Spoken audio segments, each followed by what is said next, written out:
Welcome back to my channel cherry style. मैं हूं रीना और कैसे हैं आप सभी। आई रियली होप मेरे सारे फ्रेंड्स बहुत अच्छे होंगे। सो फ्रेंड्स, आज मैं इस वीडियो में आपके साथ शेयर करने वाली हूं घर से जुड़ी कुछ ऐसी बातें, कुछ ऐसी आदतें जिसे अगर आप फॉलो करेंगे तो आपका घर हमेशा वेल मेंटेन रहेगा।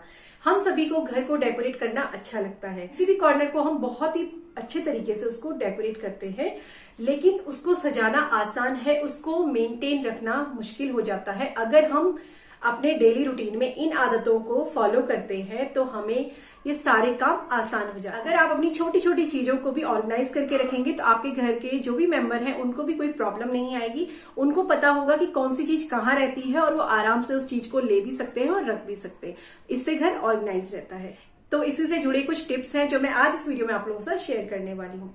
अगर आप इस तरह का कंटेंट देखना चाहते हैं तो प्लीज मेरे चैनल को सब्सक्राइब जरूर कर लीजिएगा। साथ में बेल आइकन है, उसको भी अगर आप ऑन कर लेंगे तो आपको नोटिफिकेशन मिलेंगे मेरी हर वीडियोस की। आप मुझे इंस्टाग्राम में भी फॉलो कर सकते हैं, जहां पर मैं यूट्यूब की जो भी अपडेट्स होती है वहां पर रील, पोस्ट, स्टोरी में शेयर करती रहती हूँ। तो चलिए वीडियो को आगे बढ़ाते हैं। टिप नंबर 1, अक्सर हम लोग शॉपिंग करके आते हैं और जो भी हमारे बैग्स वगैरह होते हैं हम ऐसे ही टेबल में रख देते हैं। मोबाइल या कीज़ वगैरह हम ऐसे ही छोड़ देते हैं।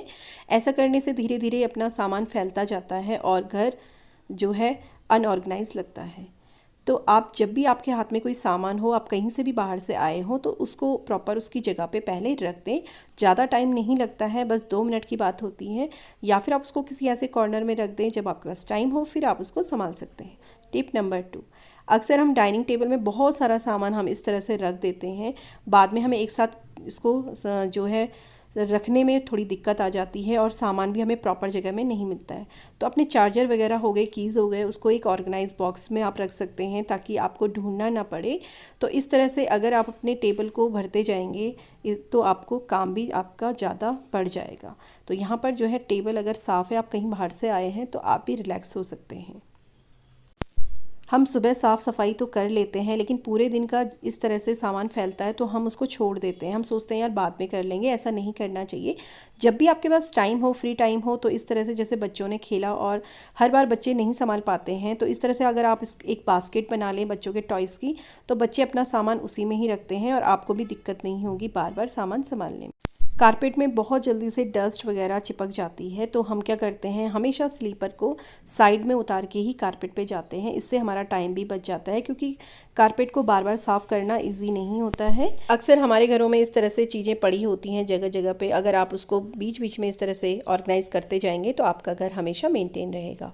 हम कहीं से भी बाहर से आते हैं, अपने सामान को इधर उधर रख देते हैं, बाद में हमें दिक्कत होती है ढूंढने में। तो ऐसा ना करें। कोई भी एक ऑर्गेनाइज़र बॉक्स लें, कुछ भी इस ट्रे वगैरह में रख दें। जब टाइम हो तब आप उसको उसकी जगह पर रख सकते हैं। मॉर्निंग में मैं जब भी उठती हूँ तो सबसे पहले मेरा जो काम होता है वो होता है अपने बिस्तर को ठीक करना। इससे क्या होता है, एक तो सुबह इतने सारे काम होते हैं, आप बेडरूम से उठ के बाहर चले जाते हो, फिर बेडरूम में आने का टाइम नहीं मिलता है। इससे आपका बेडरूम जो है बहुत ही फैला हुआ लगता है और घर ऑर्गेनाइज नहीं लगता है। तो मैं क्या करती हूँ, पहले अपने बेड को ठीक कर लेती हूँ और इसी तरह से मेरे बच्चे भी अपने बेडरूम को उठते के साथ ही उसको ठीक कर लेते हैं और आपका टाइम बच जाता है। बेड ठीक करने के बाद मैं इधर उधर की ऐसे जो सामान पड़ा होता है उसको मैं उसकी प्रॉपर जगह पे रख देती हूँ, जिससे जो है बेडरूम थोड़ा सा ऑर्गेनाइज हो जाता है। अब सुबह का टाइम है, मैं आई हूँ ब्रेकफास्ट बनाने के लिए। तो यहाँ पर मैंने एक कपड़ा लिया है और इसको मैं अपने काउंटर टॉप में रख दूँगी। इससे होता क्या है, हमारा जो चकला है ना वो स्लिप भी नहीं करेगा और खटखट की आवाज़ भी नहीं आएगी, और जो भी हमारा आटा वगैरह गिरता है वो इसी कपड़े में गिरेगा, तो हमारा काउंटर टॉप ज़्यादा गंदा भी नहीं होगा। तो मैं ऐसा ही अक्सर करती हूँ। आज मैंने बनाए हैं मेथी के पराठे और ये बनकर रेडी हैं। तो मैं सभी को जो है ब्रेकफास्ट दे देती हूँ। उसके बाद मैं सारा सामान समेटने के बाद ही मैं खाती हूँ, तो ज़्यादा टाइम लगता है, 2 मिनट की बात होती है। और आपने देखा इस कपड़े में कितना सारा आटा है जो इसी में गिर गया है। तो इससे क्या होता है, आपका काउंटर टॉप ज़्यादा गंदा नहीं होता है, थोड़ा ज़्यादा मेहनत भी नहीं करनी पड़ती है। तो मैं ब्रेकफास्ट करने से पहले ये मोटा मोटा जो है साफ़ सफाई मैं कर लेती हूँ जो भी है। और गैस अभी गर्म है तो इसको मैं अभी क्लीन नहीं करूँगी, मैं पहले ब्रेकफास्ट करूँगी उसके बाद ही मैं करूँगी। मेरे घर में हाउस हेल्पर नहीं है, मैं खुद ही जो है अपना जो भी झाड़ू पोछा है वो खुद ही करती हूँ। और झाड़ू पोछा हमारा डेली रूटीन में होता ही है, लेकिन छोटी छोटी जो चीज़ें होती हैं ना, इनको ध्यान देना बहुत ज़रूरी होता है। इससे ही हमारा घर मेंटेन रहता है। यहाँ पर मेरा स्प्रे है, ये मैंने खुद ही होममेड स्प्रे है, मैंने बनाया है। इससे ही मैं सारी टाइल्स, जो भी मेरे गैस वगैरह काउंटर टॉप है, इसी से मैं साफ़ करती हूँ। तो यहाँ पर मैं जो गैस के बर्नर है उसको मैं ब्रश, जो टूथ ब्रश होता है उससे ही क्लीन करती हूँ, अच्छे से हो जाता है। और टाइल्स को भी मैं माइक्रोफाइबर वाला जो कपड़ा होता है उसमें स्प्रे करके मैं इस तरह से पूरा किचन में से क्लीन करती हूँ, बहुत ही अच्छे से क्लीन हो जाता है। जैसे कि हम सभी जो है ऑयल वगैरह रखते हैं तो बहुत सारा ऑयल लग जाता है, काउंटर टॉप भी चिपचिप हो जाता है। तो इसके लिए सबसे अच्छा है आप कोई टिश्यू पेपर या कपड़ा आप रख लें और इस तरह से फिर उसके ऊपर आप अपने ऑयल के जो भी कंटेनर्स हैं उनको आप रख सकते हैं। तो इस तरह से हमारे काउंटर टॉप पे ऑयल भी नहीं गिरेगा और वो स्टिकी भी नहीं होगा, क्योंकि इसको साफ़ करना थोड़ा मुश्किल हो जाता है। यहाँ पर मैं जो होम स्प्रे यूज़ कर रही हूँ, इसको बनाने के लिए हमें चाहिए 1 कप विनेगर, 1 कप पानी और थोड़ा सा लिक्विड वाला विम बार, और इसको आप मिक्स करेंगे तो आपका बहुत ही अच्छा स्प्रे बन जाएगा। आप इससे कुछ भी साफ़ करेंगे ना, कोई भी चिपचिप वाली जगह को साफ़ करेंगे तो वो अच्छे से हो जाती है। बर्तन धोने के बाद हम लोग अक्सर अपनी टाइल्स को, सिंक को क्लीन कर लेते हैं, लेकिन हम अपने टैप को क्लीन करना भूल जाते हैं। टैब में भी पानी के जो है स्टेन रह जाते हैं, धीरे धीरे करके वो अगर हम साफ़ नहीं करेंगे तो पुराना दिखने लगता है, उसकी शाइनिंग चली जाती है। तो मैंने जो होममेड स्प्रे बनाया है मैं उसी से उसको क्लीन करती हूँ, फिर कपड़े से उसको पोंछ लेती हूँ, तो इसकी शाइनिंग हमेशा ऐसे ही रहती है, ये नया दिखाई देता है।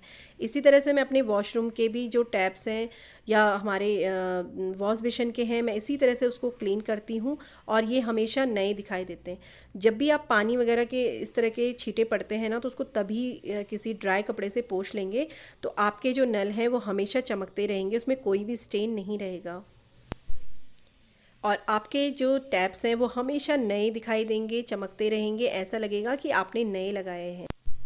मैंने जो बर्तन धोए थे वो अच्छे से ड्राई हो गए हैं, अब मैं इनको इनके कैबिनेट्स में रख लूँगी। तो इस तरह का डिश मैट आप ले सकते हैं, इसमें जो है सारा पानी सोक कर लेता है और अच्छे से बर्तन जो है ड्राई हो जाते हैं। तो इससे आपके जो जितने भी कैबिनेट्स हैं वो ख़राब नहीं होंगे अगर स्टील के हैं, और इसने देखो सारा पानी सोक कर लिया है।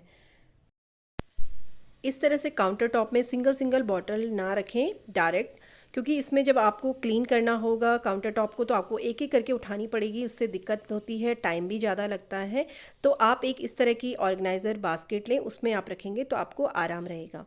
यहाँ पर इस तरह से अगर आपके स्टील के कैबिनेट्स बने हैं, ड्रॉर्स बने हैं, तो आप इनको डायरेक्ट ऐसे ना रखें, आपस में जो है ये टकरा कर टूटने का डर रहता है। तो इस तरह से बास्केट्स में अगर आप ऑर्गेनाइज़ करके रखेंगे ना सारी चीज़ों को, तो वो निकालने में भी इजी होती हैं और आपस में टकरा के टूटती भी नहीं है। तो इन्हीं आदतों को मैं फॉलो करती हूँ और अपने घर को ऑर्गेनाइज रखती हूँ या मेंटेन रखती हूँ। और आप अपने घर को कैसे ऑर्गेनाइज रखते हैं, आप अपने टिप्स मेरे साथ शेयर कर सकते हैं, आप मुझे कमेंट करके बताइएगा, या तो आप इंस्टाग्राम में DM भी कर सकते हैं।